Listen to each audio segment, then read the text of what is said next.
A baby named Moses lived in Egypt a very long time ago. He was born into a difficult period in the history of his people, the Israelites.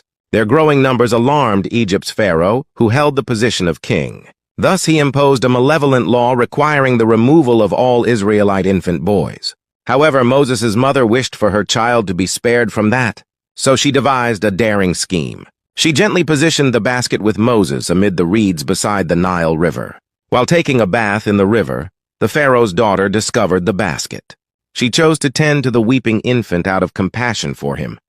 Thus, although being an Israelite in reality, Moses lived like a prince of Egypt growing up in the pharaoh's palace. As Moses grew older, he witnessed the mistreatment of the Israelites by the pharaoh. They were frequently beaten and made to labor hard. Moses became upset by this. He also killed an Egyptian guard who was abusing an Israelite slave one day. He was forced to leave Egypt after this. He fled to a distant country and spent several years living there. Then an incredible thing occurred. Through a blazing bush that did not go out, God spoke to Moses. Moses was instructed by God to return to Egypt and request that the Pharaoh release the Israelites. It was not simple to return to Egypt.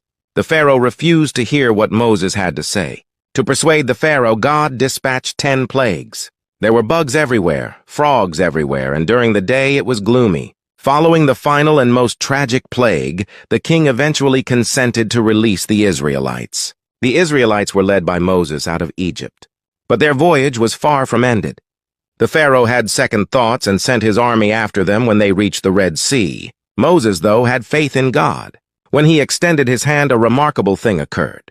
The Israelites crossed the sea on dry land when it split in two. Once they were secure, the sea returned to its usual state, making it impossible for the Pharaoh's army to pursue them. At last, Moses and the Israelites enjoyed freedom.